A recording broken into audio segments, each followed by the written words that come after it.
Tu viens de lire le titre de cette vidéo, mais avant de la lire, quelque chose s'est passé dans ton esprit. Un micro-mouvement, une hésitation invisible, une sensation que tu ne parviens pas à nommer. Et si je te disais qu'une écrivaine a consacré toute son œuvre à capturer exactement ces instants? Pas tes actions visibles, pas tes dialogues extérieurs, tes tremblements intérieurs. Elle s'appelle Nathalie Sarraute. Et dans les 5 prochaines minutes, tu vas découvrir pourquoi elle a révolutionné la littérature du XXe siècle. Et pourquoi son œuvre résonne encore aujourd'hui. Reste jusqu'à la fin, car le dernier point pourrait transformer ta façon de lire. On y va. Nathalie Sarraute naît le 18 juillet 1900 en Russie, à Ivanovo-Voznesensk, dans une famille juive bourgeoise cultivée. Mais son enfance ne se déroule pas qu'en Russie. Suite au divorce de ses parents, elle passe son enfance entre la Russie de Paris et la Suisse, ballottée entre 2 cultures, 2 langues, 2 façons de percevoir le monde. Imagine ce que cela représente. Apprendre à penser simultanément en russe et en français. Absorber 2 traditions littéraires radicalement différentes.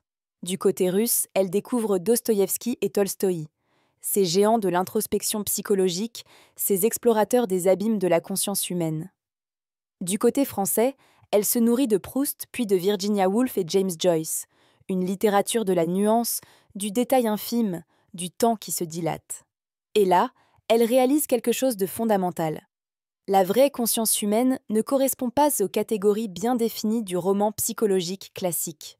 C'est du chaos, du flou, des sensations qui nous traversent sans que nous comprenions pourquoi. C'est exactement ce qu'elle va inventer. Nous arrivons maintenant à son invention majeure, les tropismes. Qu'est-ce qu'un tropisme exactement? En biologie, c'est le mouvement instinctif d'une plante vers la lumière, un réflexe inconscient. Sarraute emprunte ce terme à la biologie végétale pour désigner ces mouvements intérieurs imperceptibles, ces réactions psychologiques qui échappent à notre contrôle conscient. Laisse-moi te donner un exemple concret. Tu attends quelqu'un dans un café, tu consultes ton téléphone, rien.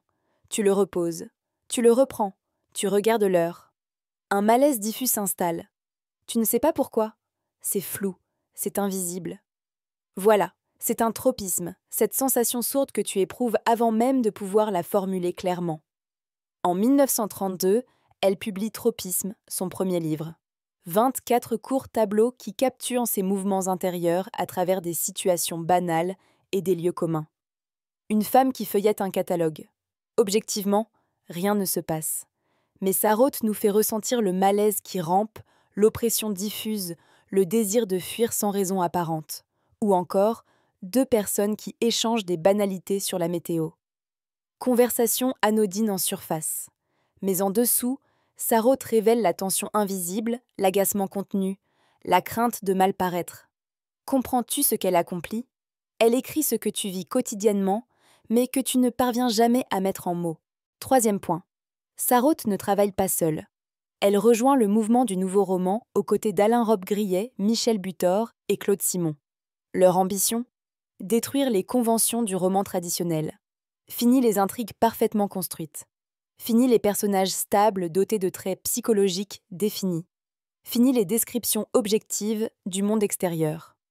À la place, des flux de conscience, des obsessions minuscules, des voix fragmentées. Prenons Portrait d'un inconnu. Jean-Paul Sartre le qualifie d' anti-roman. Un narrateur observe un père et sa fille. Mais Sarraute ne nous livre pas leur psychologie toute faite. Elle nous fait ressentir les regards, les silences lourds, les micro-tensions qui grattent en sous la surface. Résultat, tu ne lis pas une histoire linéaire, tu pénètres dans une conscience en mouvement, et c'est là que réside la révolution. Le roman devient le miroir fidèle de la pensée humaine réelle, fragmentée, contradictoire, insaisissable. 4e point. En 1956, Sarraute publie un texte théorique capital, L'ère du soupçon. C'est son manifeste, sa déclaration de guerre contre le roman psychologique du XIXe siècle. Dans ses essais, elle remet en question les géants, Balzac, Zola, tous ces auteurs qui enferment leurs personnages dans des catégories psychologiques rigides. Son reproche fondamental? Ils réduisent les personnages à des types psychologiques bien définis, alors que la conscience humaine est un flux mouvant, fragile et insaisissable. Dans un roman classique, on te dit « Marie est jalouse ». Point final. C'est classé, c'est propre. Sarraute refuse cette simplification. Pour elle, la jalousie n'est pas un trait de caractère stable. C'est 1000 micro-sensations.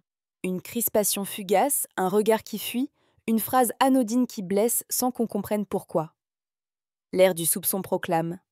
Cessons de mentir sur la réalité psychologique. Écrivons ce qui tremble, ce qui nous échappe, ce qui résiste à toute définition claire. 5e et dernier point. S'il y a une œuvre de Sarraute à découvrir, je te recommande. Pour un oui ou pour un non en 1982, une pièce de théâtre. Pourquoi cette œuvre en particulier ? Parce qu'elle rend accessible toute sa vision en 1 heure de lecture. L'intrigue ? 2 amis se disputent.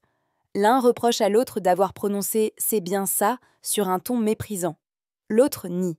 La dispute s'envenime autour de cette intonation imperceptible. Toute la pièce tourne autour d'un détail infime, l'intonation d'une phrase banale. Mais derrière cette banalité apparente, Sarraute révèle l'abîme, la fragilité des relations humaines, les blessures invisibles que nous nous infligeons par des riens, la violence contenue dans le moindre regard. C'est du théâtre où rien ne se passe, et où tout explose. Si tu découvres cette œuvre un jour, tu comprendras pourquoi elle a réinventé l'écriture de la conscience. Voilà, Nathalie Sarraute en 5 points essentiels. Une enfance entre 2 cultures qui forge sa sensibilité unique. L'invention des tropismes, ses mouvements intérieurs imperceptibles. Une révolutionnaire du nouveau roman. L'ère du soupçon, son manifeste contre la psychologie romanesque figée. Pour un oui ou pour un non. Le chef-d'œuvre qui rend son univers accessible. Mais au-delà de ces points, Sarraute nous enseigne quelque chose d'essentiel. Les véritables histoires ne se déroulent pas dans le monde extérieur. Elles se jouent à l'intérieur, dans ces tremblements invisibles que personne d'autre ne perçoit. Si cette vidéo t'a permis de découvrir une autrice majeure, si elle modifie ta façon d'observer ce qui se passe en toi, abonne-toi et like.